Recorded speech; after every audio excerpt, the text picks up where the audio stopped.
박정수 여사의 일기장은 왜 마지막 문장을 끝맺지 못한 채 닫혀 있었을까요? 그녀는 누구를 두려워했고 무엇을 숨기고 있었던 걸까요? 박정수 여사의 죽음은 단순한 사고가 아니었습니다. 그것은 시작이었습니다. 모두가 애써 외면하고 있던 진실. 누구도 입 밖에 낼 수 없었던 이름. 그리고 시간이 지나면 잊힐 거라 여겼던 과거가 피할 수 없는 운명처럼 다시 이들의 삶을 휘감기 시작했습니다.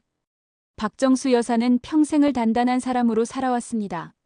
남편 없이 자식들을 키웠고 손주들에게 부끄럽지 않은 어른이 되려 애썼습니다. 그녀의 삶의 모든 순간은 굳건한 의지로 채워져 있었습니다.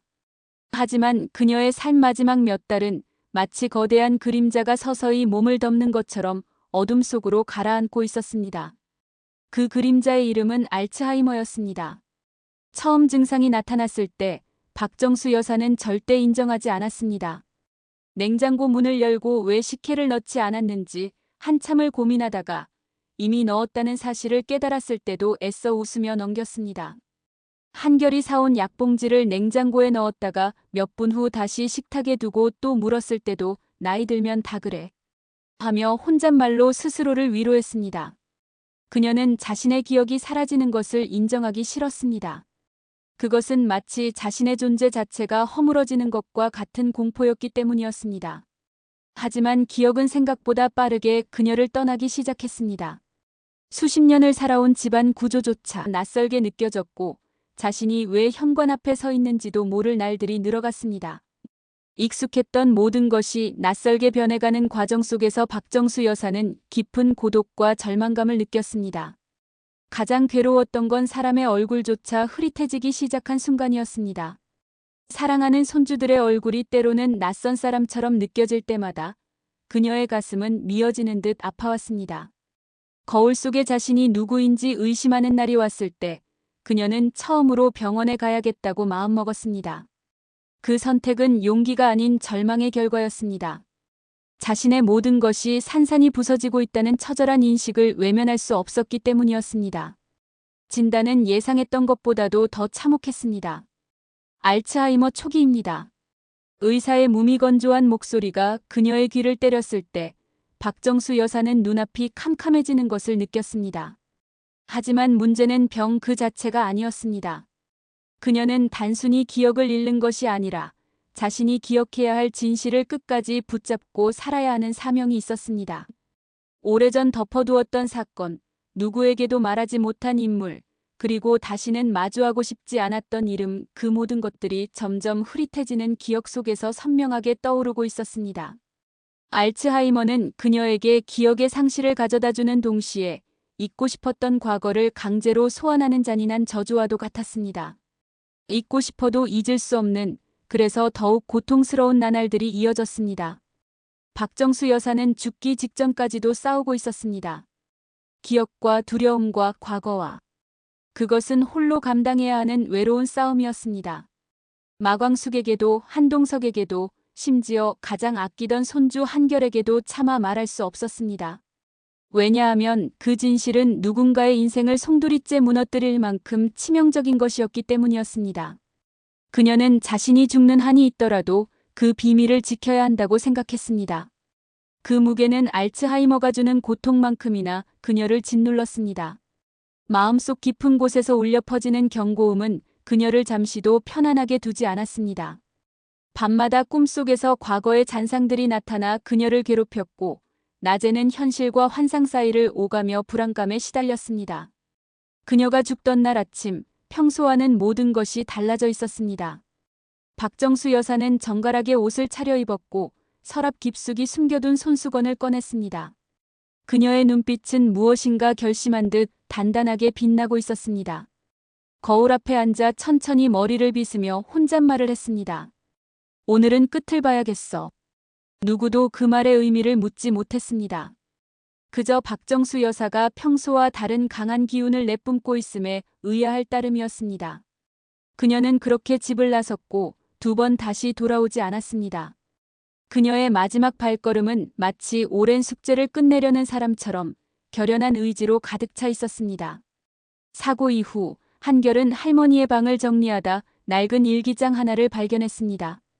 겉보기에는 평범한 일기장 같았지만 그 안에는 단순한 일상이 적혀 있지 않았습니다. 페이지 곳곳에는 박정수 여사의 불안, 공포, 그리고 알 수 없는 경고가 담겨 있었습니다. 그 사람이 돌아왔다. 지켜야 할 아이들이 있다. 나는 이 집의 문을 닫는 마지막 사람이 되어야 한다. 똑같은 문장들이 반복적으로 등장하고 있었습니다. 한결은 일기장을 읽어내려가면서 할머니가 겪었을 고통과 두려움을 어렴풋이 짐작할 수 있었습니다. 특히 마지막 장엔 이렇게 적혀 있었습니다. 내가 나를 잊어도 그 이름만큼은 잊어선 안 된다. 독고. 그러나 이름의 나머지는 찢겨 있었습니다. 찢겨나간 종이 조각은 마치 중요한 퍼즐 조각이 사라진 것처럼 한결의 마음을 불안하게 만들었습니다. 독고 누구지? 할머니가 그토록 두려워했던 사람은 누구였을까? 한결은 할머니가 남긴 단서를 따라 혼자서 조심스레 주변을 탐색하기 시작했습니다. 그는 할머니의 죽음이 단순한 사고가 아님을 직감적으로 느끼고 있었습니다. 하지만 이미 누군가가 그의 뒤를 밟고 있다는 사실을 눈치채기까지는 오래 걸리지 않았습니다. 핸드폰에 찍힌 모르는 번호, 집 앞에서 서성이는 검은 그림자, 그리고 장례식장에서 만난 낯선 남자의 메모. 그 메모지에는 단 한 줄. 231-4 약속 지켜. 이 숫자의 의미는 무엇이었을까요? 주소였을까요? 날짜였을까요? 아니면 어떤 암호였을까요? 한결은 한참을 들여다봤지만 확신할 수 없었습니다. 이 의문의 메모는 그를 더욱 혼란스럽게 만들었습니다. 그는 자신이 알 수 없는 거대한 음모의 한가운데로 발을 들여놓고 있음을 직감했습니다. 그리고 바로 그날 밤 마광숙은 박정수 여사의 오래된 서랍 속에서 낡은 사진 한 장을 발견했습니다. 사진 속에는 젊은 시절의 박정수 여사와 그녀 옆에 선 한 중년 남자가 있었습니다. 얼굴은 희미했지만 어딘가 낯익게 느껴졌습니다. 마광숙은 그 얼굴을 오래도록 들여다보다가 자신도 모르게 중얼거렸습니다. 이 사람, 어머니가 그렇게 경계하던 그 사람 아닌가? 그녀의 머릿속에 오래전 희미한 기억의 파편이 스쳐 지나갔습니다. 박정수 여사가 가끔 그 사람의 이름을 언급하며 불안해하던 모습이 떠오르고 있었습니다. 사진 뒷면에는 이렇게 적혀 있었습니다. 동숙에게 말하지 마라. 그는 돌아올 것이다. 마광숙은 섬뜩한 전율을 느꼈습니다. 그토록 강단 있던 박정수 여사가 왜 이토록 누군가를 두려워했을까요? 그리고 그는 대체 누구였을까요? 왜 돌아온다고 했을까요? 사진 속 남자의 정체에 대한 의문은 마광숙의 마음을 파고들었습니다. 한편 독고탁은 박정수 여사의 사망 이후 내내 침묵하고 있었습니다. 마치 모든 것을 예견이라도 했다는 듯 그는 장례식에도 모습을 드러내지 않았습니다. 그의 침묵은 오히려 주변 사람들의 의심을 증폭시켰습니다. 하지만 그의 아내 장미애는 마광숙을 찾아와 의미심장한 말을 남겼습니다. 사람은 죽어서도 비밀을 남긴다지. 그 비밀을 열면 당신 인생도 바뀔 수 있어요.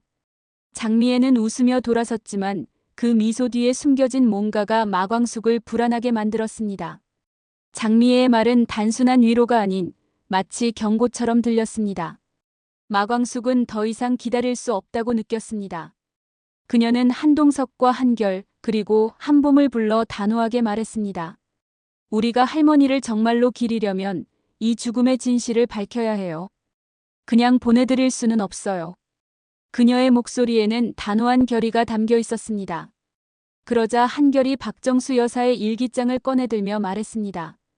여기에 단서가 있을 거예요. 231-4라는 숫자와 그 사람이 반복적으로 나옵니다. 할머니는 이걸 두려워하셨어요. 한결의 눈은 진실을 향한 열망으로 빛나고 있었습니다. 그 순간 한봄이 조용히 입을 열었습니다. 그녀의 목소리는 조심스러웠지만 그 안에는 중요한 단서가 담겨 있었습니다. 우리 어릴 때 외갓집이 231-4번지 아니었어요? 모두의 시선이 한봄에게 향했습니다. 그녀는 기억을 더듬으며 말했습니다. 그 집 엄마가 떠나고 나서 폐가처럼 방치됐잖아요. 이사 온 사람도 없었고요. 한동석은 조용히 고개를 끄덕였습니다.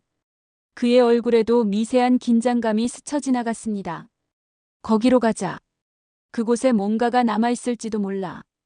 한동석의 말은 망설임 없이 단호했습니다. 그들은 그날 밤 아무 말 없이 차를 몰고 231-4번지 주소지로 향했습니다. 밤의 어둠 속에서 차는 묵묵히 달렸습니다. 한때 따뜻했던 외갓집은 이제 잡초가 무성하게 자란 폐가가 되어 있었습니다. 창문은 깨져 있었고 대문은 녹슬어 있었습니다. 오랜 세월의 흔적이 고스란히 남아있는 듯 했습니다. 그러나 문은 잠겨 있지 않았습니다. 누군가 최근에 드나든 흔적이 있었습니다. 마치 누군가가 그들을 기다리고 있었던 것처럼 보였습니다. 그리고 그 순간 집 안 어딘가에서 미세한 소리가 들렸습니다. 발자국 소리, 혹은 무언가 떨어지는 소리. 모두가 숨을 죽였습니다. 한결은 조심스럽게 문을 열고 안으로 들어섰고 마광숙은 손에 쥔 손전등을 꾹 움켜쥐고 있었습니다. 폐가 안으로 들어서는 그들의 발걸음은 조심스러웠지만 그들의 눈빛에는 진실을 향한 강한 의지가 담겨 있었습니다. 어둠 속에서 느껴지는 묘한 기운은 그들을 더욱 긴장하게 만들었습니다. 그리고 벽장 뒤편 오랜 세월 동안 봉인된 비밀이 그들을 기다리고 있었습니다. 그곳엔 오래된 사진, 누군가가 박정수 여사를 도청했던 녹음기, 그리고 또 하나의 일기장이 놓여 있었습니다. 일기장 표지에는 단 한 줄. 그 사람이 돌아오면 모든 걸 끝내야 한다. 이 문장은 박정수 여사가 겪었던 고통과 두려움의 깊이를 여실히 보여주는 듯 했습니다. 이제 그들은 더 이상 물러설 수 없었습니다. 박정수 여사의 죽음은 시작이었습니다. 이 죽음을 통해 밝혀질 진실은 과연 무엇일까요? 그 사람의 정체는 누구이며 그는 왜 박정수 여사를 두려움 속에서 죽게 만들었을까요? 다음 이야기에서는 벽장 속 일기장에 적힌 충격적인 이름과 한결이 마주한 정체불명의 그림자, 그리고 마광숙이 과거에 묻어두었던 또 하나의 비밀이 드러날 예정입니다.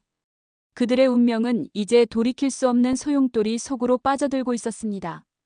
과연 그들은 박정수 여사의 마지막 메시지에 담긴 진실을 밝혀낼 수 있을까요? 조금이나마 새로운 시각과 재미를 더해 드렸기를 바랍니다.